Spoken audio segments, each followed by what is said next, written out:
Kocha wa timu ya taifa ya Tanzania Taifa Stars Miguel Gamondi ametangaza kikosi cha awali cha wachezaji 53 kwa ajili ya michuano ya AFCON 2025 itakayofanyika kwa nchini Morocco kuanzia Disemba 21. Tanzania ipo kundi C na timu za Nigeria, Tunisia na Uganda, na mchezo wa kwanza wa Tanzania utakuwa dhidi ya Nigeria Disemba 23. Ikumbukwe hii ni AFCON ya 4 Tanzania inaenda kushiriki. Mara ya kwanza walishiriki mwaka 1980, wakaenda kushiriki 2019, mara ya tatu ilikuwa 2023. Na katika mara zote tatu ambazo Tanzania ilishiriki haijawahi kushinda mchezo wowote.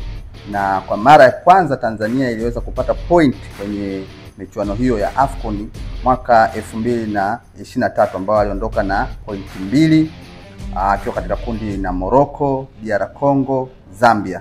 Lakini safari hii Tanzania anaenda kwa mara ya 4.